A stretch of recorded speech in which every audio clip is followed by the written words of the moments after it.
Are the Ishbias people that you and I should want to be the next White Sox owners? Let's discuss some reported concerning details about Matt and how the hope is brother Justin has a different temperament on today's episode of Lockdown White Sox.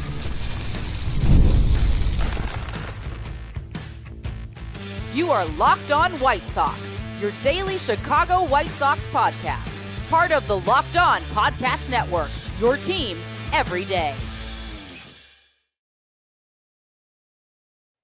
And hello, I'm your host, Todd Welter, a lifelong Sox fan and the site expert of SouthsideShowdown.com, part of the FanSided Network.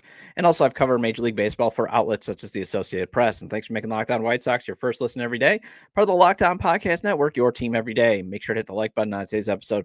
Subscribe to the YouTube channel at Locked On White Sox if you've not done so already. And also follow or subscribe to the show at wherever you get your podcasts. Well, the Ishbias are already technically in the White Sox house, as Justin reportedly did complete the purchase of buying out a good chunk of the limited partners, thus increasing his minority stake in the team. Local sports talk show hosts of 670 The Score, co-hosts Dan Bernstein and Marshall Harris, brought to light some unsavory details, at least about his brother Matt, who reportedly would be the minority owner if Justin ever takes full control of the team. I want to go over these details as it might be another reminder that we just can't have nice things, Sox fans. Then Bob Nightingale had a piece about Tim Anderson's comeback that has some interesting nuggets about how Angels manager Ron Washington viewed Anderson's end during his tenure on the South Side. And finally, Sox pitchers gave up 4 home runs to the Giants yesterday. Let's discuss if the ball is flying out of the park like that, the Sox will never have a chance at it even being in the game. Today's episode is brought to you by FanDuel, and right now, new FanDuel customers can get $150 in bonus bets if your first $5 bet wins. Download the app or head to FanDuel.com to get started. All right, so you normally don't want to know how the sausage is made, and the hope is Justin Ishbia is at least more even-keeled than his brother Matt. That is kind of the takeaway I got from when Dan Bernstein and Marshall Harris had publisher of Hunter Brook Media, Sam Koppelman, on their show, Bernstein and Harris on 670 The Score yesterday. Hunter Brook Media last year uncovered basically how ruthless and how competitive, at least potential minority owner and current controlling owner of the Phoenix Suns, Mat Ishbia, is. Potential minority owner, meaning, again, as I said, the rumored, speculated arrangement will be that Justin Ishbia will likely buy out the Reinsdorf family once Jerry either decides to sell or his heirs decide to sell to him after Jerry's passing, because Jerry has said that he doesn't want his heirs to own the Sox, rather own the Bulls, and that Matt, and these billionaire brothers, Matt would be the minority owner, where in the Phoenix Suns, they are the owners now. Mat Ishbia is a controlling owner. Justin Ishbia is the minority owner. And I did reach out to Locked On Suns co-hosts, and Brendan Clean gave me a quick lowdown that the Ishbias maybe should have been more patient when it came to building a team. So we're starting to get maybe some details, and maybe the Ishbias aren't the saints that we think they are. And I know former host of the show, Sean Anderson, he had a guest on a CHGO White Sox podcast a couple days ago who basically said the Ishbias, yeah, they want to win, but their heart's in the right place, but they just might go about it in the wrong fashion. And what I'm about to share, remember, this is more of the details on Matt, but I still think you can have some concerns because the reported arrangement, like I said, is Matt will be involved with the White Sox if his brother Justin eventually takes over controlling interest in the White Sox. And what you just got to hope is Justin is he's more practical, and he doesn't want like his childhood idols helping him make decisions like Matt has done with Isaiah Thomas. So Hunter Brook Media uncovered just how Mat Ishbia turned United Wholesale Mortgage into the largest mortgage lender in the country. And it sounds like, it's reported. And I want to keep saying this. It's reported because right now UWM is disputing all the details of Hunter Brook's investigation. And they have their reasons, and I'm going to go over that in a second. But it sounds pretty shady how he went about it. So I'm going to give some highlights because, again, this active litigation is going on between Hunter Brook. There's a class action lawsuit against UWM right now. And UWM is claiming this reporting is a sham driven by competitor Rocket Mortgage, since Hunter Brook is funded by a hedge fund, although the mission of their this press side, and the interview is on 670 The Score, is they're trying to find market inequities. And they share that information with the hedge fund side, but if you go over their work, they are committed to really exposing some ugly truths out there, finding ugliness in how the sausage gets made basically in the market, and trying to point these stuffs out. So yeah, class action lawsuits can be filed. Consumers know that, maybe they're not going to be, that they can know that you might be getting ripped off. that regulators are not maybe doing their job. So the one thing you can come away with, though, is, man, Mat Ishbia is a competitive sucker. I mean, he especially hates Dan Gilbert, owner of Rockin' Mortgage and the Cleveland Cavaliers, which strange. Ishbia was approved by the NBA owners 29-0 when he bought the Suns from Robert Sarver after all that controversy with him. And the only owner who abstained, Dan Gilbert. But here are the highlights of what is in this class action lawsuit, SQ versus United Wholesale Mortgage, and what Hunter Brook found. So these are, again, notes either from the lawsuit or from Hunter Brook's. And you can go to, I think it's hunterbrook.com. You can find all the details. Just type in Ishbia. It's from last year. UWM loans charge customers more in closing costs compared to typical North Carolina loans from other independent brokers, controlling for interest rate, transaction type, loan size, and a wide variety of other factors. Thousands of purportedly independent mortgage brokers who have sent virtually all their business to UWM in recent years, that has helped UWM overtake its largest competitor, Rocket, to become the largest mortgage lender in the United States. UWM deploys an arsenal of carrots and sticks to cultivate loyalist brokers, as the company put it in a presentation to investors. Their methods range from offering those who send UWM loans better placement in their Super Bowl advertised directory to suing brokers who shop around for better deals from certain competitors. In 2021, UWM shook up the industry by changing its contract with brokers to explicitly bar them from doing business with what were then the two of its biggest competitors, Rocket and Fairway Independent Mortgage. Ishbia called it the all-in initiative in the industry, became known as the ultimatum. Ishbia has repeatedly defended the ultimatum, even as UWM has faced antitrust lawsuits from brokers. He has said that without Rocket or Fairway, brokers who had signed the ultimatum still had over 70 other lenders from which they could choose. Technically, that was true. Brokers were free to sign the ultimatum or not, and even if they did, they still could shop around on behalf of their clients. And then here's the thing. Your interest rate. Because, again, what does this all mean? Again, how did Mat Ishbia become uber wealthy? Through United Wholesale Mortgage, a company that his dad founded. Since it sounds like he was the older brother, he took over. And, these are, again, there's two ways you get a mortgage. You either go down to the bank or you go to a mortgage broker. And a mortgage broker will shop around for the best rate for you, supposedly. And United Rate Mortgage tries to advertise that. But that, what's being reported is this isn't the case. And when it came to basically the interest rate that Mat Ishbia was offering customers, here's what he said. And this is on a publicly traded call, or a quarterly call. How did Mat Ishbia come with interest rate? Ishbia has boasted to investors that he can, quote, set the margins daily, end quote, for UWM loans and dictate the cost between pay. Quote, it's not market driven, Ishbia said on an earnings call last year. Every day I look at the pricing. I set it with our capital markets. Personally, I do it, end quote. But even with these initiatives, the data shows that UWM is rarely the cheapest option for borrowers, and certainly not the best deal anywhere close to 99% of the time. And this is from a separate report on the actual class action lawsuit. This is from mpamag.com.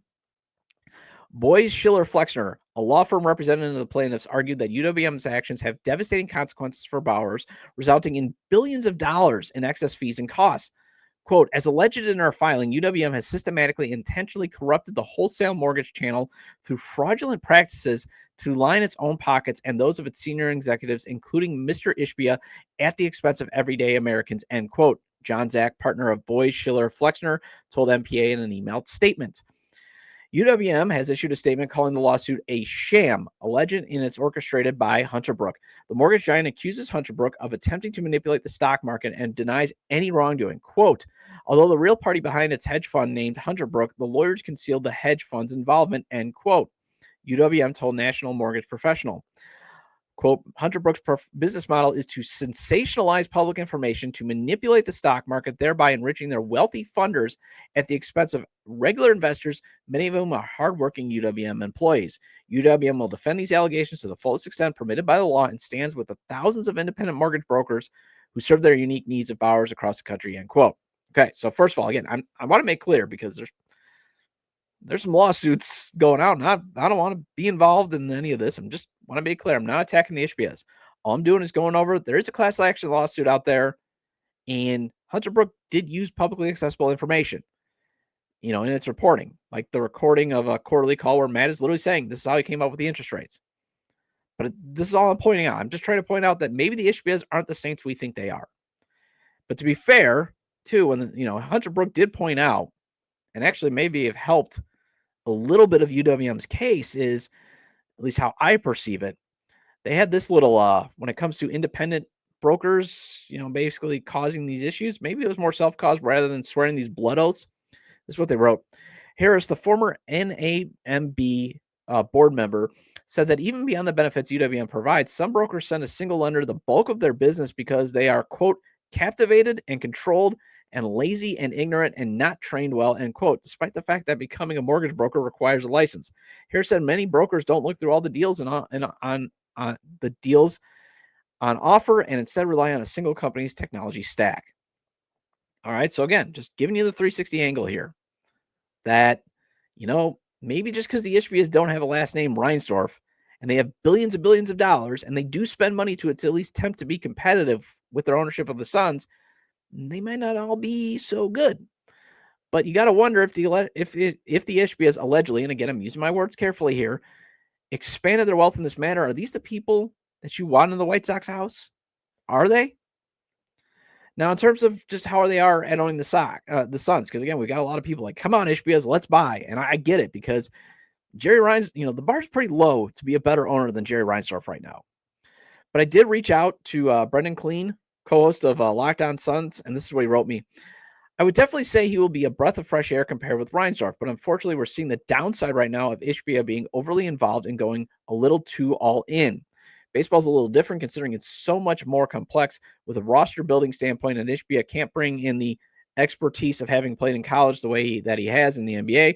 So maybe you guys would get the best of all parts, none of the bad ones, LOL. And I also reached out to the Valley of the Suns, part of the Fansided Network side expert, Luke Duffy, to get his thoughts on the Ishbias owning the Suns and how that's been going. And here's what he wrote me. The general feeling for Suns fans was delighted initially because he vowed to spend money and do whatever it took to win, then quickly traded for Durant. But in then saddling this team with Beal and Durant, although brilliant, getting no younger. It felt like he ripped the heart out of the team, Bridges/Johnson, in trying to throw together a winner. Moving Ayton was the right thing to do and a brave call to ditch a former first overall pick that anchored a finals run, but the return was awful. They're now stuck in the spot unless they trade Booker for at least the rest of the decade. Durant will be traded, but it won't be for a ton. And it's largely down to the eagerness of Ishbia to rip up a very good team in favor of one that on paper could potentially be great, but that never came close and now basically has no outs. And this is, again, more slated on Matt. And we got to keep remembering Justin Ishbia would be the one controlling the White Sox if, the reports are true, that even if he's going to get first refusal and he decides, yeah, I want to buy the White Sox.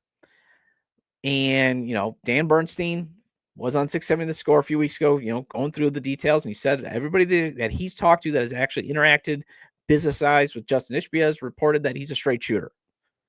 Sean Anderson did confirm that most of the minority shareholders did sell to Justin. And think about it, he based their shares that he paid off of a $1.8 billion valuation. So it wasn't like he was just walking up and setting the price, thinking that that's unfair. I think Forbes now has it at 2.05. So, but at some point they were valued at 1.8 billion. Either way, a lot of these limited partners that did put in a small sum of money basically turned into a major profit with closing on that transaction, especially for their heirs, because a lot of the original limited partners have passed on.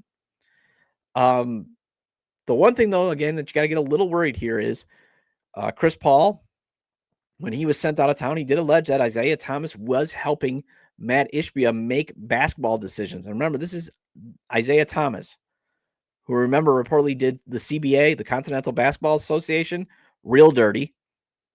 And also during his time running the Knicks had to settle a lawsuit with former employee Anika Brown, who alleged sexual harassment from Isaiah Thomas for $11.5 million. Obviously, Thomas and the Knicks have denied the claims, but they settled it. The Suns have denied that Thomas is involved in any basketball decision, and Matt has only said that he goes to Isaiah for informal advice, but he's a huge fan of Isaiah Thomas. He idolized him growing up. He said it. And that's almost like Tony La Russa vibes right there because, as you saw, Isaiah Thomas had a decent run as the Pacers coach, but you saw how he ran other teams, not very well. And here's what Kurt Hein of NBC Sports wrote in 2023. How much influence does Thomas have? Good question. It's impossible to know from the outside. Everyone is spinning things to put themselves in the best light, including Ishbia. As an owner, Ishbia should have different voices in his ears as consultants, not people who think alike, but a variety of perspectives that sometimes do not agree. More information is better. How much influence Thomas should have depends on what you think of Thomas. He's got a lot of fans around the league, but his track record as an NBA executive is unimpressive, to be kind. Although lately you haven't heard Thomas getting involved much with the Suns lately, so that might be a good thing. And, you kind of hear that, at least when it comes to being competitive, their heart is in the right place. They want to win. They've made their games available to the fans. There's a $2 menu, for example, at their concessions. Mat Ishbia has said, you take care of the fan, taking care of money will take care of itself then when it comes to owning a sports team. And no one's perfect. And it comes back to me. Can Justin just be a little bit more measured, though, if he's in charge of a sports team? That's what you just got to look. I'm with Bernstein, who made it clear on yesterday's show. You're going to probably find a ton of alleged skeletons in any of these billionaires' closets. You just don't want to know how, again, you really know how the sausage gets made, as they say. And think about it. Eddie DeBartolo almost bought the White Sox before Jerry bought the team. And he's had a well-documented past of some shady business dealings. And yet you still have people, I still get them in the comments, of people that say they would have loved to have him been the owner since he went on to buy the 49ers and won a ton of Super Bowls with them. Well, anyway, Tim Anderson is supposedly finding a new life with the Los Angeles Angels. However, Bob Nightingale has some interesting information about his old life in Chicago that I want to discuss next on Locked On White Sox. When the game tips off, the NBA action is just getting started, and there's no better place to get in on it than FanDuel, America's #1 sports book. With FanDuel, you can place live bets throughout the game, so even if you miss the opening tip-off or you want to bet on a fourth-quarter comeback, you can stay in on the action. And if you're looking for a bigger payout, you can even combine your live bets into a same-game parlay. And I always maintain FanDuel's traditional spreads, the money lines, and the over-unders. They're fun to play, but if you want to hit it big, the futures, the parlays, and the props, that's the way to go. Plus, the app is easy to use, and when you win, you can get paid instantly. Right now, new FanDuel customers can get $150 in bonus bets if your first $5 bet wins. Just visit FanDuel.com to join today. That's FanDuel.com for your shot at $150 in bonus bets. Make every moment more with FanDuel, the official sports betting partner of the NBA.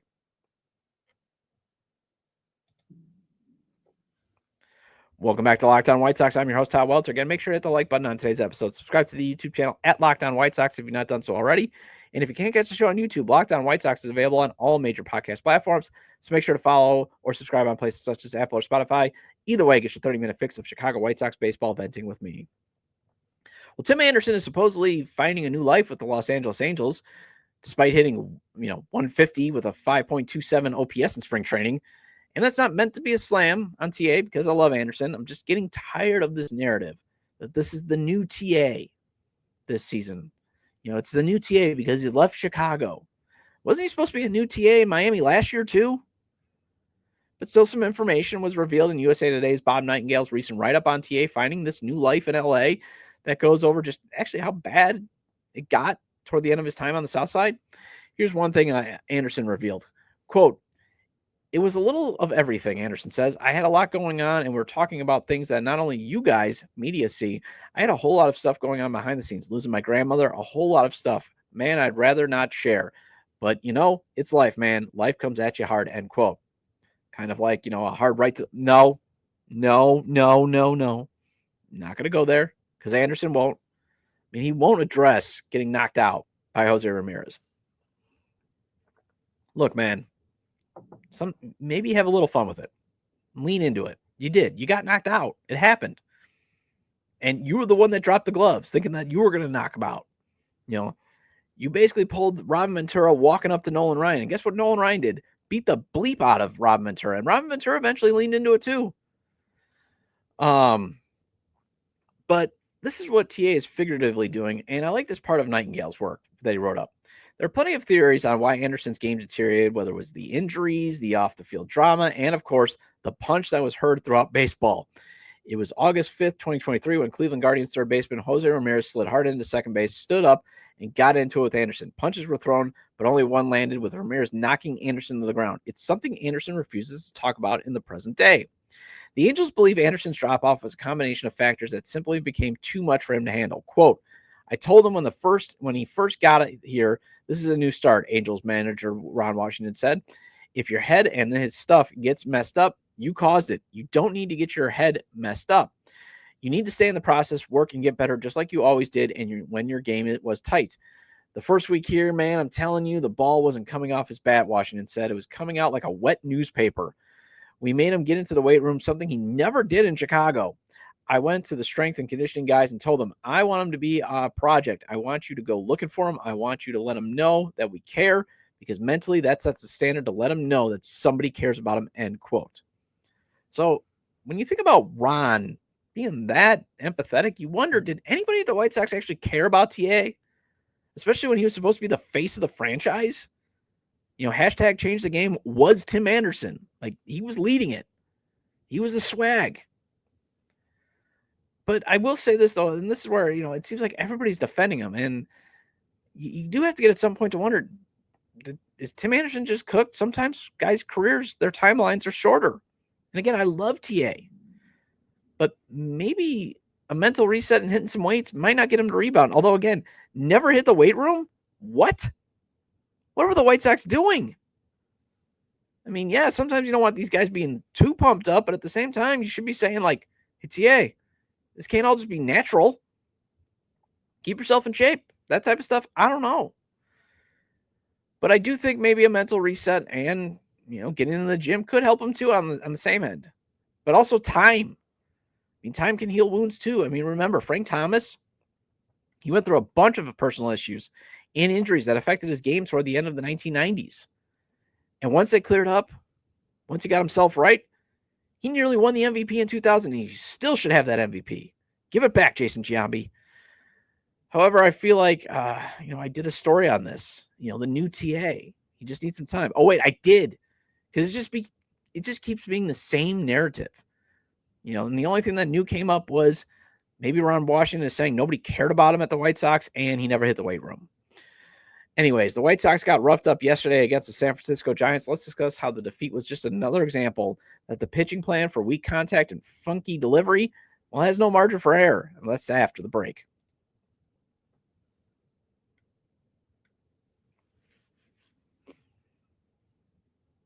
Welcome back to Locked On White Sox. I'm your host, Todd Welter. Again, shout out to all the everydayers. I appreciate your loyalty. Please hit the like button on today's episode.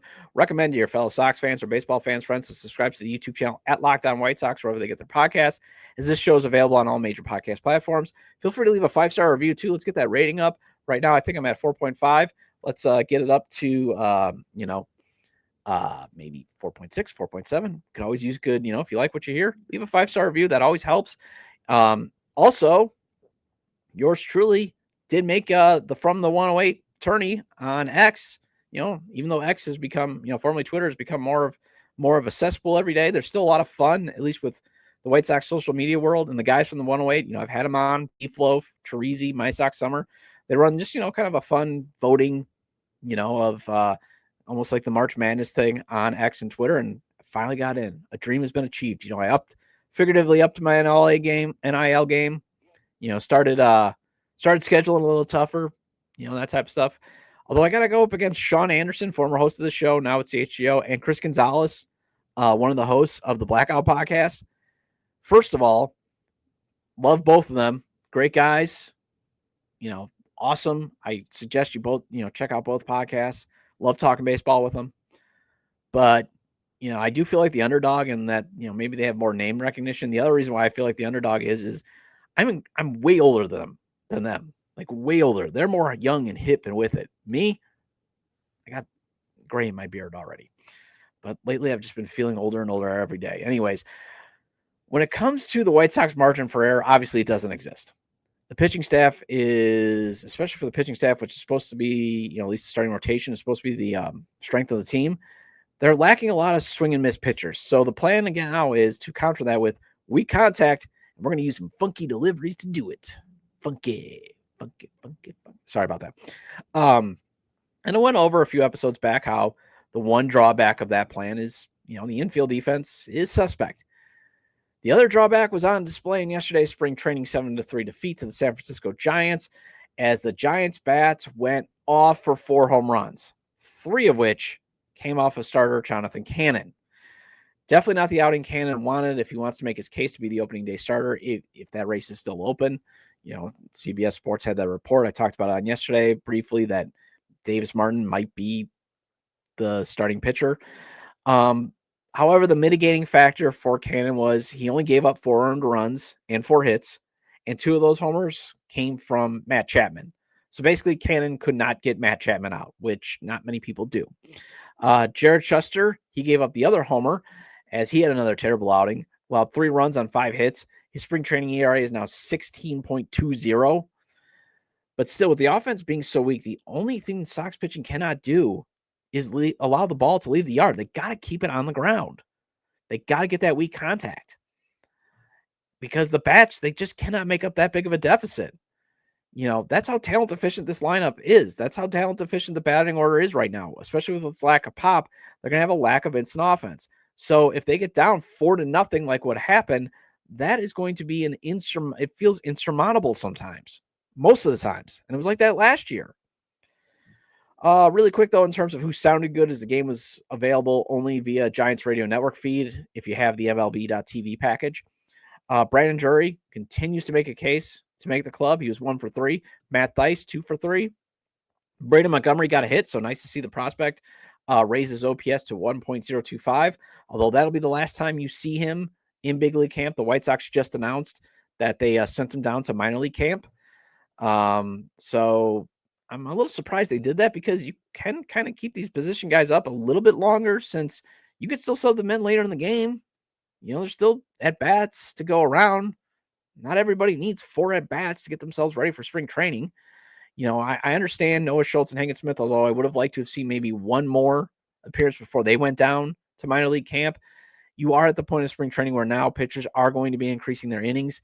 So therefore, there's not as many opportunities to get them in. So I understand that, but I was kind of hoping maybe Braden Montgomery would still be there through the weekend, or, maybe next week. And I don't think there's a legit cut down date. I think it's before opening day. You just got to get down to 26. I checked on Google. So if I'm wrong, please let me know. Well, that wraps up this edition of Locked On White Sox. Thank you for making Locked On White Sox your first listen today. For your second listen, find Locked On MLB. Baseball guru Sully brings a daily blend of humor and baseball, keeping you updated on every rumor and story throughout spring training. Find Locked On MLB on YouTube or wherever you get your podcasts. I'll be back on Monday, and that means another Minor League Monday segment. Feel free to leave comments about today's discussion regarding the Ishbias maybe not being the Saints some of us think they are. Tim Anderson maybe not actually finding a new life with the Angels, and too many dingers being given up in yesterday's spring training loss. You can leave them at the episode page on YouTube, X, formerly Twitter, at Todd J. Dub, or at Locked On Sox, or you can email me at lockedonwhitesox@gmail.com.